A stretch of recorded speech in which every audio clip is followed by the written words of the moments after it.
Hello, hello. Welcome back to the Michael Sisco show. It's been a interesting week to say the least. Last week we had a good guest on. Um, Great story of escaping the occult and feminism with Brittany Dumas, but just me this week, and you don't even have the normal green screen because I'm having lighting issues. So you just have the fuzzy double-headed eagle back there. Let me go ahead and set.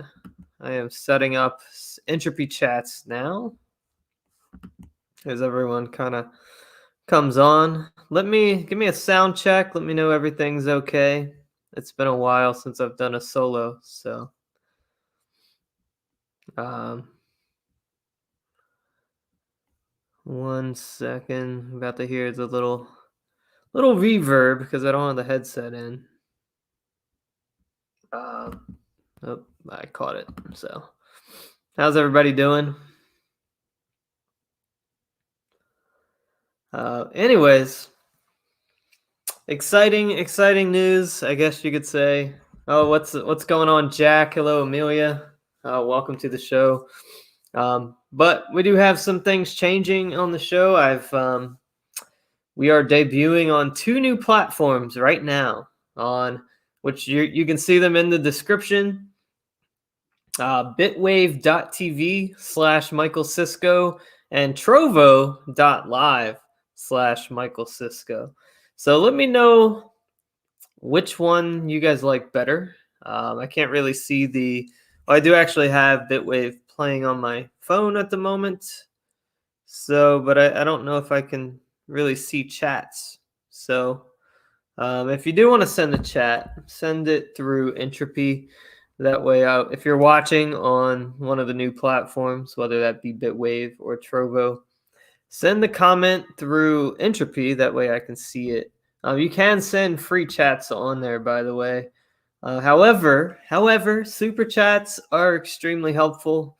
They they help me keep this show going. And frankly, living off here in West Virginia, to be honest, they would be quite helpful. And if you could send them through Entropy rather than YouTube, I have not been able to touch any of my YouTube money so far because I'm supposed to verify my identity. They're supposed to send some sort of some code for me to, when it comes in the mail, go log in and give the verification code. And it has yet to come, and it could take 4 to 6 weeks supposedly. So send it through Entropy. They already know who I am. And frankly, YouTube also just takes too much off the top anyways. So, but I do kind of want to move. I know good old Luke was doing what I normally do, which is read super chats during the stream, but I was kind of thinking about switching to reading them at the end, but I don't know. Maybe that's not a good idea. Maybe we should just do what I've always done and read them when they come in. But please support the show, send super chats. Of course, it is the only way to guarantee that your comment does get read. I do read free ones every now and then. But just before we get, I know Orthodoxy Chloroquine says, "How do we fix the broken system?" Well, I'm gonna get to that. But first, I just want to give a few updates on some things.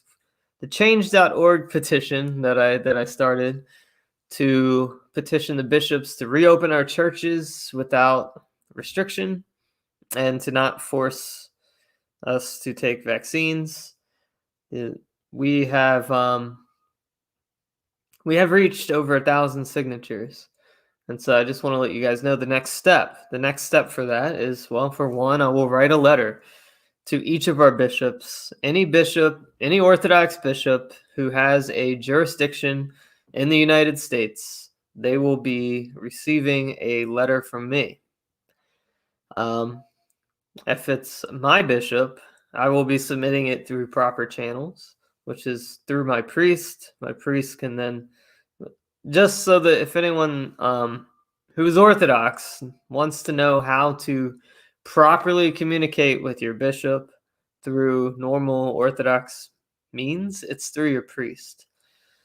So out of respect for my bishops, we'll be doing that because they're my hierarchy. But for the other bishops, I'm just sending a letter. So, and this will be going to people like the metropolitans of the various Orthodox churches in America that are canonical. I'm not sending anything to the Oriental Orthodox or Roman Catholics. For right now, this is just Orthodox. So I think we are well past time to open churches. And I actually just recovered from COVID. So last week when you saw me on with Brittany Dumas, I did not know that I had COVID, but it was my second day with COVID-19. And I even joked about it on the show. I think I made a slight little cough, and I said I got the coof. Turns out I did have the coof, and I've had colds worse than the coof. So it's nothing to be afraid of, at least in my situation. I understand that for some people it's worse than I had it, but I did lose my sense of smell. I guess I can go through my symptoms in a little bit, but the last order of business before we start talking about what to do with how to fix the system, as Orthodoxy and Chloroquine asks. We do have the Orthodox Community Initiative, which I planned to launch the newsletter for last week, but I got sick. And as wimpy as COVID was, it did take a lot of energy away. Time that I would normally have free. I was sleeping and I was pretty tired. So that is one thing. It did make me pretty exhausted. So, but it's definitely not worth shutting the country down over. But anyways, I do want to point out that I do already, in fact, have a Jordanville prayer book. I've heard that other people may or may not have this prayer book. There is no theosis found without the Orthodox, the Jordanville prayer book. The only way to achieve spiritual progress is for your prayer rule to come out of this, the Jordanville prayer book. And so I've heard that other streamers didn't have them, so I just wanted to say that. But just kidding. I'm just giving Luke a hard time. But I don't normally pray before on stream, but maybe we should. Maybe today we will. So I'll do a quick prayer. O Heavenly King, Comforter, Spirit of Truth, who art everywhere present and fill us all things, treasury of good things and giver of life, come and dwell in us and cleanse us of all impurity and save our souls, O good one. So we will do that. But if you want to hear Luthien the Immortal, you can't achieve theosis without a full beard as well. It's true. Also true.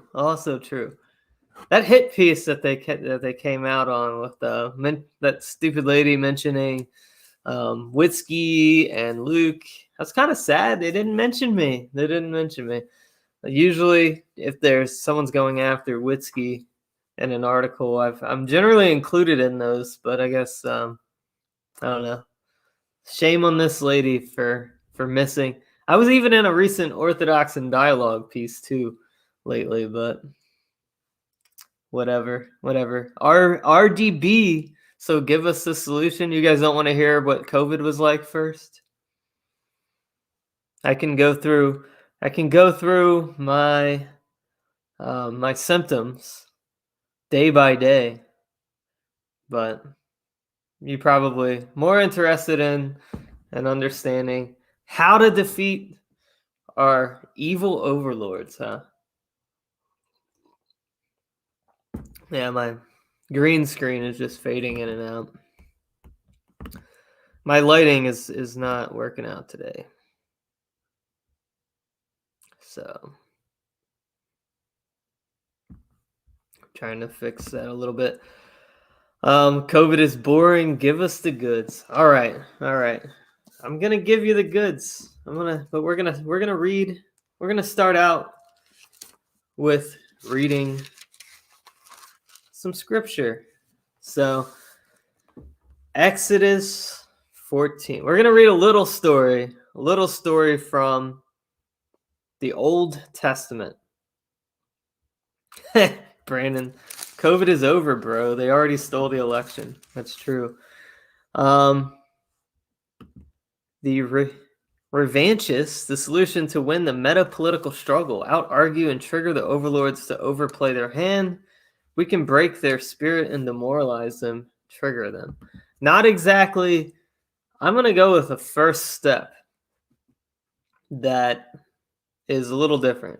But I think I want to give some context, because for right now it really does feel for many people that we are about to be consumed by our enemies. We have this one dude getting arrested for posting memes in 2016. People are terrified. And it's working, frankly. People think that for just expressing, they've gotten us to the point where it feels like there's a real possibility for getting locked up for your political position and losing everything you have. And for a lot of us, a lot of people, it's hard to see any escape from this. And people just feel like we're about to be overcome by our enemies. But this story has really been... And one thing I want you to keep in mind is that if you are Orthodox, my fellow Orthodox, that we are God's people, that the church is God's people. We are His institution, and that what I really want to drive home today is that institution is unconquerable by the evil one and any of his minions. And so keep that in mind as to who this applies to and what context. And so I'm going to read a story of the Israelites, the Hebrews, crossing the Red Sea. Now the Lord spoke to Moses, saying, "Speak to the children of Israel, that they turn and camp at the village between Migdol and the sea, opposite Baal-zephon. You shall camp before them by the sea, for Pharaoh will say of the children of Israel, they are wandering in the land, the desert has closed them in. Then I will harden Pharaoh's heart, and he will pursue them. And I will be glorified in Pharaoh and over all his army, that the Egyptians may know I am the Lord." So they did. Now it was told the king of Egyptians that the people had fled, and the heart of Pharaoh and his servants was turned against the people. And they said, "Why have they done this, that we have let Israel go from serving us?" So he made ready his chariot and took his people with him. Also he took 600 choice chariots and all the chariots of Egypt with captains over every one of them. Thus the Lord hardened the heart of Pharaoh, king of Egypt, and his servants. And he pursued the children of Israel. And the children of Israel went out with a high hand. So the Egyptians pursued them, all the cavalry, the chariots of Pharaoh, his horsemen, and his army, and overtook them camping by the village opposite Baal-zephon. Now when Pharaoh drew near, the children of Israel lifted their eyes, and behold, the Egyptians marched after them. So they were very afraid, and the children of Israel cried out to the Lord. Then they said to Moses, "Because there were no graves in Egypt, have you taken us away to die in the desert? Why have you dealt with us to bring us up out of Egypt? Is this not the word we told you in Egypt, saying, 'Let us alone, that we may serve the Egyptians'? For it is better for us to serve the Egyptians than to die in the desert." Then Moses said to the people, "Be of good courage, stand still, and see the Lord's salvation that he will accomplish for you today. For the Egyptians whom you see today, you will never see again. The Lord will fight for you, and you shall hold your peace." Then the Lord said to Moses, "Why do you cry to me? Tell the children of Israel to go forward. Now lift up your rod and stretch out your hand over the sea and divide it, and let the children of Israel go on dry ground through the midst of the sea. I indeed will harden Pharaoh's heart, and after the Egyptians, they will go in after them. So I will be glorified in Pharaoh and over all his army, his chariots and his horses. Then the Egyptians will know I am the Lord, where I am glorified upon Pharaoh, his chariots and his horses." Now the angel of God who went before the camp of Israel moved and went behind them, and the pillar of cloud also went from them and before and stood behind them. So it came between the camp of the Egyptians and the camp of Israel, and the night passed, but there was such darkness and blackness, they did not come near one another all that night. Then Moses stretched out his hand over the sea, and the Lord carried back the sea by a strong south wind all that night and made the sea dry ground. Thus the waters were divided. So the children of Israel went into the midst of the sea on the dry ground, and the waters were a wall to them on their right hand and on their left. Then the Egyptians pursued and went after them into the midst of the sea, all Pharaoh's horses, chariots, and horsemen. Now it came to pass in the morning watch, the Lord looked down upon the army of the Egyptians through the pillar of fire and cloud, and he troubled the army of the Egyptians. He bound the axles of their chariot wheels and caused them to proceed with difficulty. And the Egyptians said, "Let us flee from the face of Israel, for the Lord fights for them against the Egyptians." Then the Lord said to Moses, "Stretch out your hand over the sea, so the waters may come back upon the Egyptians, on their chariots and the riders." So Moses stretched out his hand over the sea, and when the morning appeared, the sea returned to its full depth, while the Egyptians were trying to flee. But the Lord shook off the Egyptians in the midst of the sea. Then the waters returned and covered the chariots, the horsemen, and all of Pharaoh's army that came into the sea after them. Not so much as one of them remained. But the children of Israel walked on dry ground in the midst of the sea. The waters were a wall to them on their right hand and on their left. So the Lord saved Israel that day from the hand of the Egyptians, and Israel saw the Egyptians dead on the seashore. Thus Israel saw the Lord's mighty hand and the things he did to the Egyptians. Therefore the people feared the Lord and believed God and his servant Moses.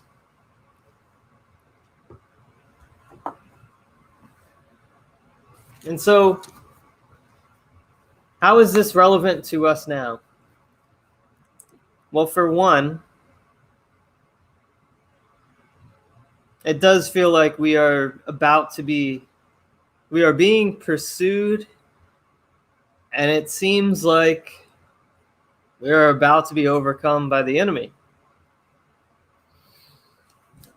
But what I think it's important for us to remember is that as Orthodox Christians, or people pursuing that, we are the people of God. The church, the Orthodox Church, is the legitimate Israel.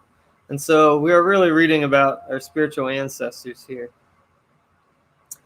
And so they're being closed in and surrounded by their enemies. And that we're not. And so the solution is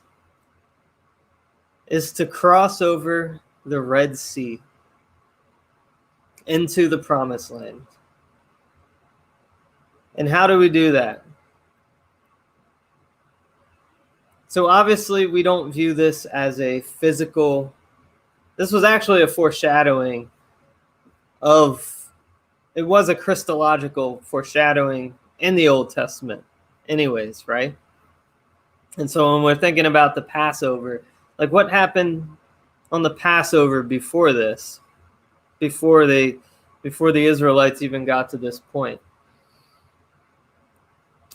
The Passover, where they would kill the lamb and the blood would be on the lintel of the church, of the people's houses, and the spirit of death would pass over the houses that had the Passover lamb, the blood of the Passover lamb on their lintel. And so the Jews, for the ancient Jews, their Passover and their deliverance out of Egypt, for them it's a temporal thing, right? And they understand this to be, and I think a lot of us who are in politics so deeply, or to this level of involvement, that people like myself, people that are in the politics, I think we make the same mistake quite a bit. Even on we put the cart before the horse, so to speak. But our Pascha, our Passover, and our deliverance, the deliverance that Christ brought for us, was not from the bondage of the Egyptians. So we have to remember what this stuff really represents when we're reading the Old Testament, right? So what do the Egyptians represent? What is the bondage that God's people are being delivered from? And as an Orthodox Christian, that is from sin and death. And so the promised land is restoring communion with God. And so nobody wants to hear this, right? Everybody wants there to be a magical solution, a way to tactically defeat these evil scumbags that rule over us. But they always want to skip the first step. And the first step is your own soul. And so the battle that is being waged is really for your own soul. And so yeah, but what this story does offer is it does offer hope, right? So even though it seems like we're going to be consumed by our enemies, we do have to make a choice, and we can make that choice. But I think now is a good time to kind of turn inward. And I'm not saying to give up on political activism or involvement, but I think the times do warrant some self-reflection and some turning, because if we don't, we aren't going to win. If we don't, we're not going to win.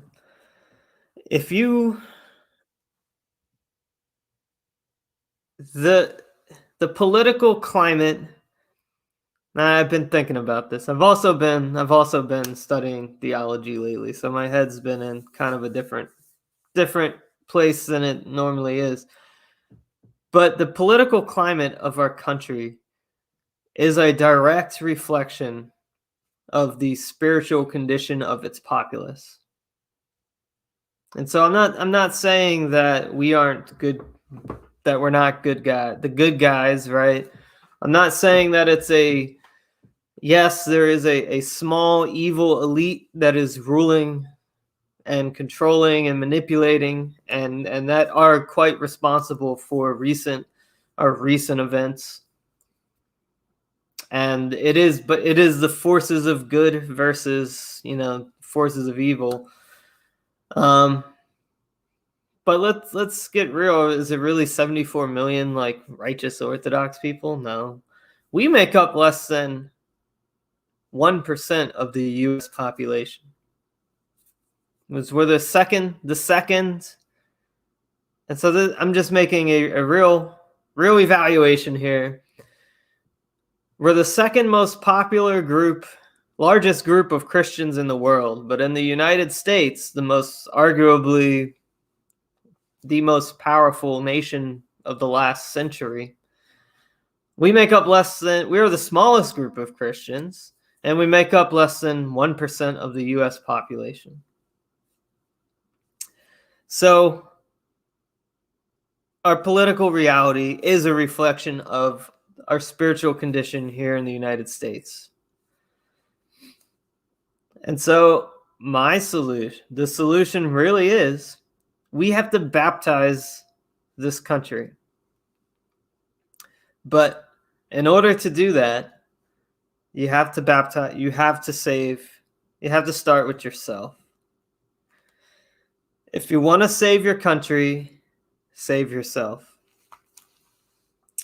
I know Saint Seraphim of Sarov, he says, acquire the spirit of peace and 1,000 souls around you will be saved.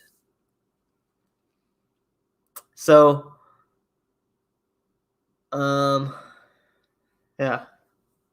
Let's see, the prophylaic secede by county, 83% of counties voted red. I mean, even before we start talking about this stuff, like seriously, we have to what we need before we can have any sort of meaningful political solution. If we really believe that the Orthodox Church is the true church, that it's the church founded by Christ and the apostles, and we give a sober analysis of the United States, we're not an Orthodox country. We're there's marginally a evangelical presence, but that in itself, that's not the answer. We can't have a viable political solution with people who aren't spiritually healthy. And the Orthodox Church is the hospital for the soul. I know Brandon here says, ironically, as the country further collapses more, we'll be more receptive to the true faith of the Orthodox. And that's true, because even on the individual level, sometimes to be receptive to the truth, you have to be humbled. And I think that we definitely are being humbled at the moment.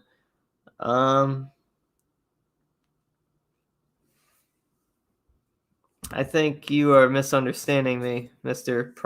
Prophylactic.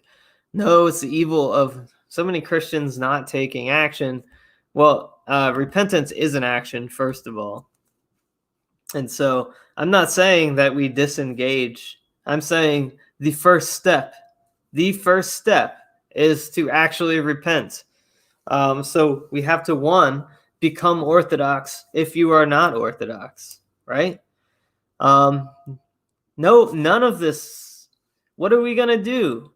How are we going to have a long-term political solution that isn't set in, because if it's not based on, if we don't have a national revival of Orthodoxy, if we aren't ourselves at peace, if we aren't repenting ourselves, if we aren't spreading the faith to those around us, then any political solution is going to be on quicksand, and there's no foundation.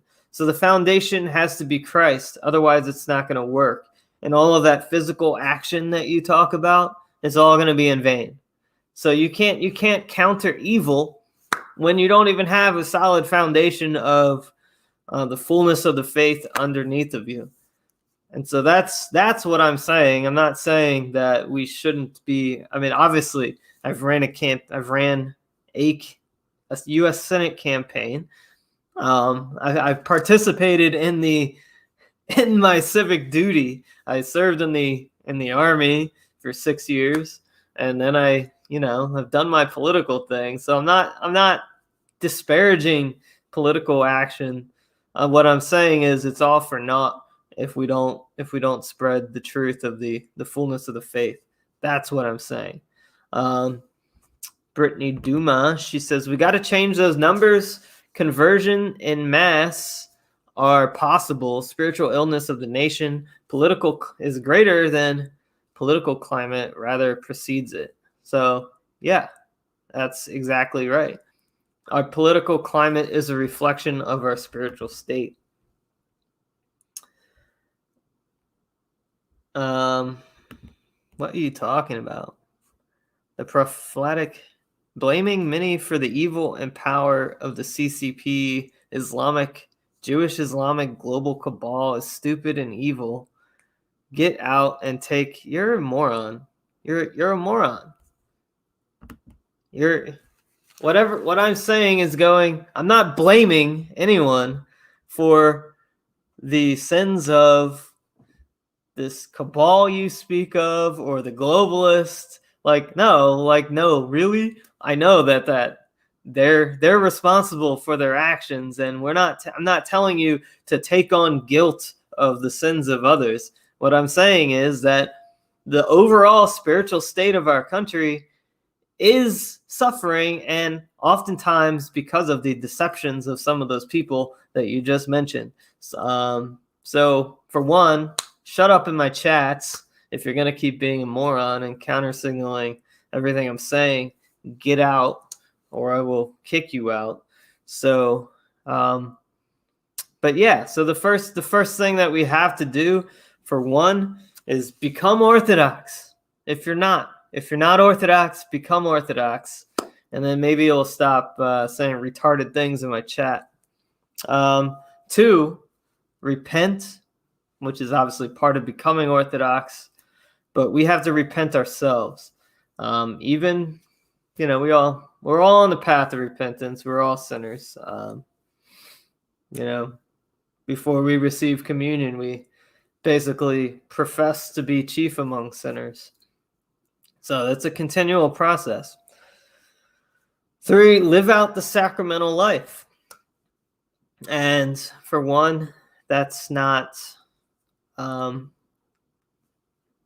you also have to choose a path. What path do you want to take? Marriage or monasticism? Both are paths towards theosis through community. And so to me, both of them are sacraments, honestly. So live out the sacramental life in its fullness. We should be doing communion as often as we can. We should be pursuing your vocation, whether that's through marriage or the monastic life, or you might even have a calling to, I think Luke talked about this on his show, you might want to explore a calling to the priesthood if you're a male. So if we really want to change our country, this is what we have to do. We have to redeem America, as Brandon just says. The redemption of America, if possible, will be a game of generations. Edify yourself and raise your children righteously. That's true. Although I do think that there have been instances in history of it happening pretty quickly. Post-Soviet Russia, they already had the seed there from before the Soviet Union, obviously. But they've made a lot of progress. They're not perfect. They're still not perfect. There's still a lot that needs to happen there. But sometimes it seems like it can happen overnight. I mean, it doesn't happen overnight, but even when you're looking at 3rd century Rome or 4th century Rome with Constantine, that seemed like a pretty, when I'm reading the history books, it seems like a pretty quick turnaround in the so it's especially going from Diocletian to Constantine in such a short amount of time, from some of the last, which part of me feels like we are on the cusp of a turnaround, because Diocletian was that kind of last gasp of pagan persecution, of the last gasp of the old pagan order, the elites in Rome, and the supreme kind of extreme persecution that we saw from Diocletian really was the last gasp before Constantine came. And with Constantine, we obviously saw the beginning of the Byzantine Empire as we remember now, which is the Christian theocracy. So Ingram reports, Protz, FTW, you are not the real church. Yeah, services take place in a JCPenney building. Jack Robbins says, we get the government we deserve.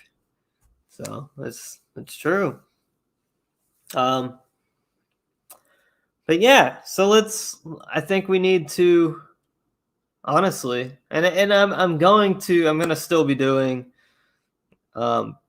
political content on this show, but I think I will kind of, I probably have been doing like a 60-40 split political to Orthodox, but we might see a change of that with that. I might start doing more Orthodox and a little less political, but I'm not sure what kind of split we're gonna get there. Everything's political nowadays. It's just everything's a political statement anyways. So expressing Christian views is certainly taken as a political statement. And apparently we're all right-wing extremists. So which I'm okay with that. Checking entropy. Don't forget, guys, we do have the entropy link. And there is a super chat function for YouTube, but would appreciate your support tonight. The man says, check out Yvonnie the Terrible versus the Oligarchs. What is it? The interesting part of history, he says. What do you, if you could be a little more specific? I mean, I've heard of Yvonnie the Terrible, obviously, but I'd be interested to see what you're talking about, or if you have any book suggestions with that regard. Anyways, I also think that we should be focusing. Another part of kind of baptizing our culture is to build our own communities, our own Orthodox communities, and focus on that. Obviously, I have the Orthodox relocation initiative going on, in which I am, I'm working with, Father Deacon on the Western location, and then I have the one that we're going to try and get going here in West Virginia. So if you want information on that, send an email to contact@saintsedwardmedia.com, and that will get you on the mailing list for the newsletter that hopefully I can get out this week. But raid musician, what happened to the library?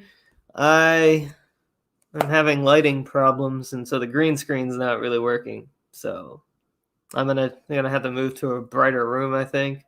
Otherwise, it just looked if the library just wasn't working with the pixelation and stuff. So we don't have it tonight. But anyways, obviously it's not practical for everyone to, move to one of these locations, just get up. But the more we build our community, I mean, your community should be built around your church. Let's focus on building our real life Orthodox communities, both by, for one, we do need more converts in the church, but focus on getting involved locally and in real life with Orthodox people and people of like minds, and build those networks, those real life networks. Because as we build our communities, that's a tangible thing for people to see, right? And so get off of the internet, for one. Not obviously you're watching my show, but I did delete Facebook and Twitter, but we need to focus on building our in real life network, and I think that those should be built around their churches and our monasteries. So Luthien the Immortal, okay, bye. All right. So Pinot, purge all the Masonic garbage. Yeah, we're gonna need to get rid of that. So maybe I'll do another episode on the Freemasons at some point. Maybe we'll bring brother Nathaniel or brother Augustine back on to talk about that sometime. But yeah, all this social media, since I've gotten off of Facebook and Twitter and Instagram, I deleted Instagram too. I've had more time suddenly to pray. So it's been less of a struggle to find the time to do my prayer rule without Facebook and Twitter distracting me. So yes, there's Gab. But the nice thing about Gab is how can you be addicted to Gab when it doesn't work half the time? So, and Telegram, and I'm kidding. I actually like Gab, and it has been working much more smoothly lately. But I do think that Telegram and Gab and these alternative forms are not as addictive as other. So, yeah, break free of big tech as much as you can because they want you compliant on there. And yeah, Pinot, Telegram can be addictive. It can be. But mostly because it's the chats. If you're in a good chat, the good chat is gonna be addictive. But Pinot says too many interesting people on Telegram. That's true. Who are you talking about, Ray? Who has a lazy Boston accent? So, oh, am I saying your name wrong? Pano. So, everybody join Ray's Telegram. Ray the musician. So he got the big endorsement from Eugen. Oh, thank you, Jack, for the $10 super chat. Great show. I think that came in through Entropy. So especially appreciate the Entropy chats. Yeah, that's not a YouTube. So appreciate the support. Radio Musician says, thank you, Michael. Yeah, well, we got to support our fellow ortho bros. So throw up a link to your YouTube channel in the chats, Ray. But let's see. Luthien Immortal says, do you do the entire morning and afternoon prayer start from finish to end in the Jordanville? I have the same one, and I was doing it for a while. Yes, actually. I know it can seem a little daunting, but yeah, I do the morning, the Jordanville prayer book. I do the morning prayer, and then I do the evening prayer. And once you do it for a lot of people that aren't accustomed to this prayer book, it can seem really long, but it's not as long as it looks because the pages really aren't, Oh, well, thank you for the $5, Radio Musician. And look forward to seeing everybody in Argos, Indiana on June 12th for the Triad Forum that we're going to have there, which is also going to be one of the big things, honestly, is building a networking with other like-minded people. Headlining the event will be Dr. E. Michael Jones. We're also going to have David Patrick Harry speaking and Michael Witkoff. Stephanie Nicholas, who hasn't been on the show in quite some time. I know she's busy being pregnant. And then who else do we have in? Tom K. I always mess up his last name.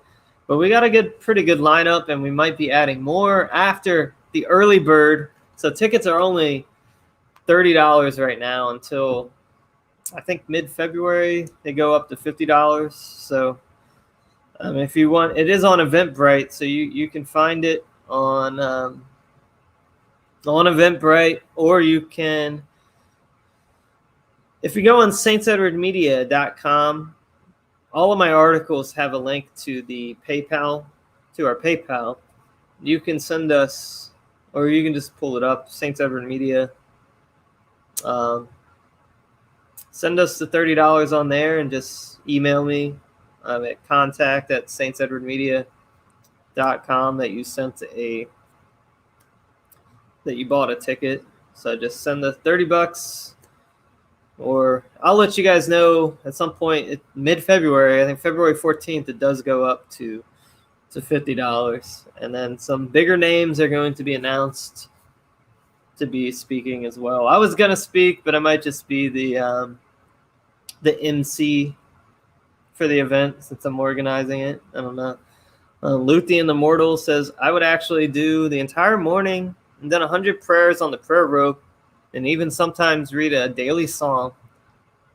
I was consistent for a while. I need to get back because I felt so much better then. That's good. But I really do think that your primary focus, that if you're serious about saving our country and saving this nation, the focus on your individual prayer life should be the first thing that you turn to. Because like Saint Seraphim of Sarov, like he says, if you acquire the spirit of peace, and 1,000 souls around you will be saved. So who are we to argue with Saint Seraphim of Sarov?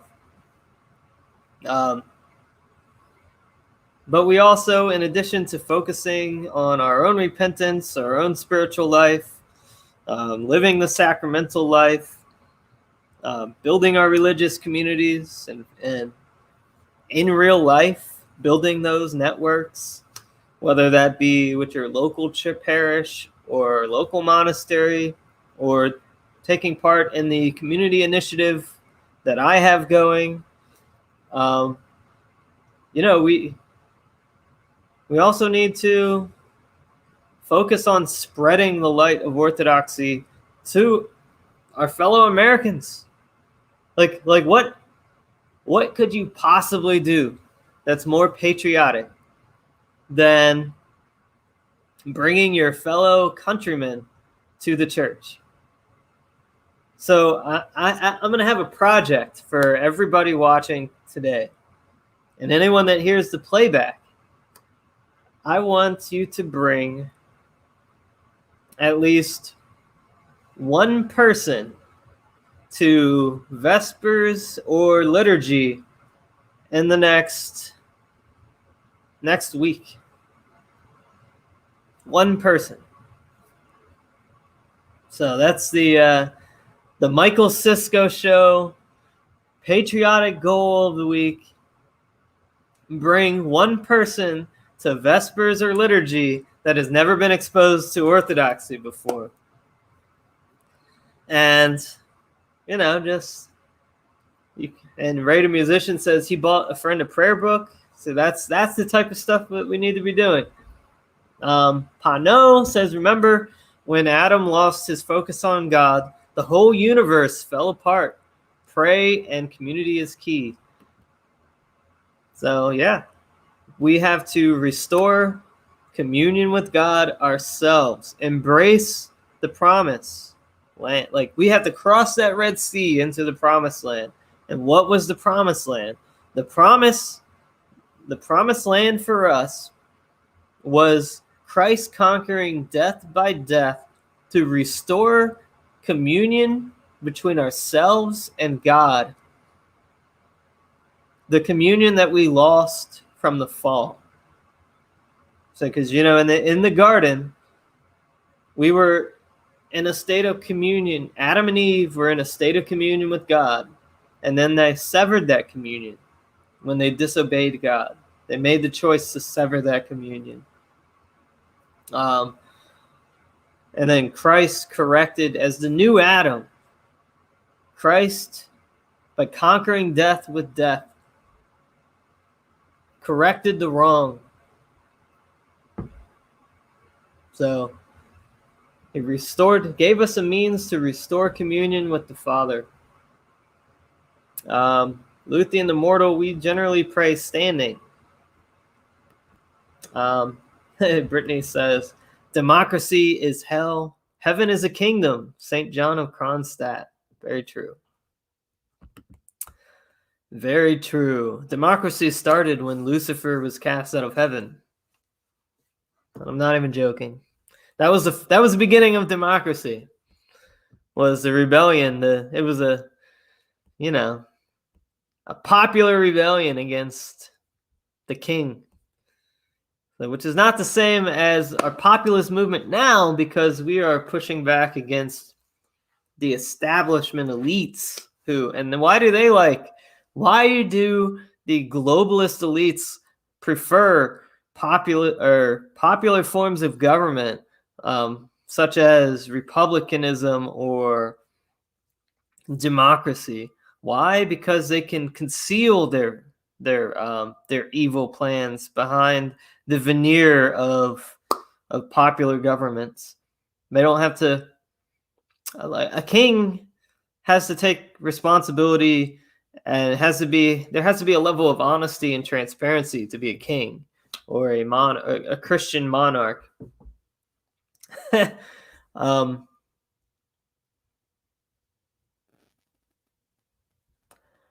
Teal the Pontian. I'm not gonna yell at you if you kneel when you pray, but I think most Orthodox will. I think outside of so in the Eastern tradition, outside of Lent, you are not supposed to kneel, but in the Western Rite, you can kneel. So, yeah. Anyways, where was I? Anyways, basically what I'm trying to say is the nature of a democracy or a popular government is deceptive because opinions and votes become a commodity to control, and the elites can hide behind basically whoever. We end up having a state that is controlled by either the media or some sort of opinion influencing apparatus, or several of them, which is what we have here. The media or university systems. Those are the things that we can call it the Cathedral of Darkness. So these are means of control of the populace. If you can control those who can control the opinions of the masses or manipulate them, which really what they do is they manipulate the masses based on passions, and then the votes are used to justify their sovereignty, to give legitimacy to their power and control. So it's a dishonest system. It's manipulated by oligarchs, and that's not going to change. Pano, am I saying your name right? No, you want Christian monarchy? Why don't you go be king over your own passions first, and then king over your wife and children? Start small. Well, true, and really, that's really what I've been saying for the whole show, is that the political climate is a reflection of the spiritual state of the nation. And so the only way to really have a fundamental change in that is to, what Pano just said, rule over your own passions first and be a king over your household. And I don't even have a household. So I'm trying to get there too. Right now, it's single by choice is not a path in Orthodoxy. So, but yeah, let's all. Michael just talking a Greek accent when you say "pano." I don't. Yeah, and you'll get it right.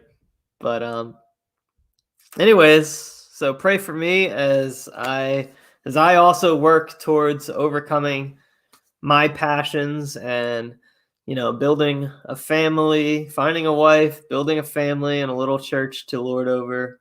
Your family really is like a small, not only is it the smallest unit of government, it is also like a little church. So that's when you're the spiritual head of your family, in a sense, you're also a priest king of your house. So there's Symphonia starts in the home. Symphonia starts in the home.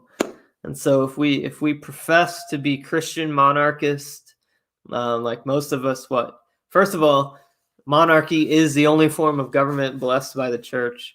But no is absolutely correct that we must become kings over our passions before we can even hope for any sort of monarchy. Luthien says, should we hymn the prayer rule through the Jordanville prayers or speak it? I generally will intone. I intone my prayers. I think I got in that habit after visiting Holy Cross Hermitage years ago. I don't know. Whatever, just do your prayers. I don't care how you do them. Whatever is most spiritually edifying for you when you pray, whatever helps you focus on your prayer without distraction, that's what you should be doing. Ray says, Michael, you're looking like one of Elon Musk's transhumanist projects. So yeah, I'll try and get the green screen fixed next episode. I got to get the lighting. I'm currently in the living room, which has the least amount of lighting available.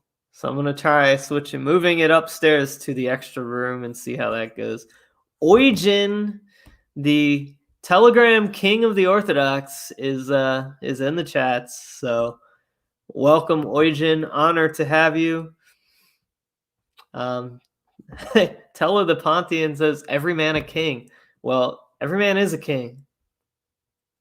Every man who overcomes his passions and rules his home as a king, and both a spiritual leader and a temporal leader of his family, that is the king. And so that's what we should be looking to do. So let's do one last check of the super chats. I do appreciate everyone that contributed this evening. Hello, Jose. Hi, what's up, Jose? So he says good evening in the entropy chat. So good to see everyone that was here tonight. I got to get in on the Spanish chat on Telegram. But anyways, everyone we got to get, if you're not in Telegram, you got to get on Telegram. We have the Eastern Orthodox chat. We have Orthodox geopolitics chat. We have the Michael Sisco show chat. So if you go on t.me/the Michael Sisco, you can then join the chat group for the show, which is also fun. And Eugen and Ray are both admins there. So, you can't. My only rules are, don't trash, because, we do build political alliances with other Christians. So I don't want to trash other Trinitarian Christians. Be respectful to each other, and please, no Third Reich imagery and all that stuff. So keep it optical. But other than that, those are my only rules. I don't care. But yeah, let's get on Telegram. Join all the Orthodox chats. Join our community there. We have almost 800 people in the Eastern Orthodox chat, which is amazing. So the Orthodox community is very lively on Telegram. And Eugen says, can you see Kyle? No. I don't know what you're talking about, Eugen. Can I see Kyle? I've got no idea what you're referencing. But anyways, that's all I really have for you tonight. So just repent, focus on your communities, focus on building real life networks with other Orthodox people and people of like mind. Build up let's spread the faith. And so your assignment this week. Oh, thinking of Germany when you say see Kyle. Okay. All right, Eugen, very funny, very funny. See Kyle.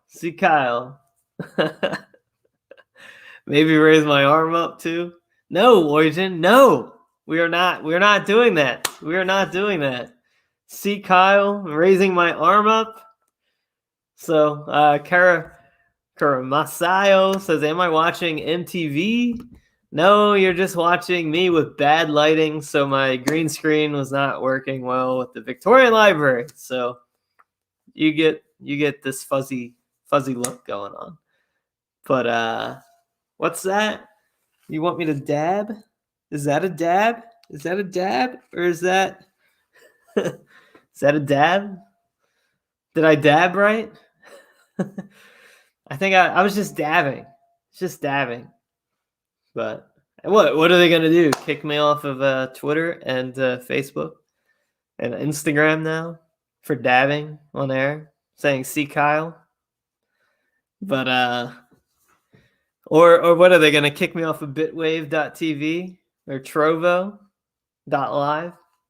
So, anyways, that's all I got for you, folks. Bring somebody to church this week. Somebody that has not been exposed to Orthodoxy. Bring to Vespers or liturgy. So that's your homework for the week. Next week, I should have a pretty big guest next week. Not quite confirmed, but pretty sure we're going to get him. Vincent James. Pretty sure. I don't want to promise because, sometimes he can be hard to pin down, but he has been on the show before, and hopefully we can have him again this next week. So thank you very much, and see you guys later.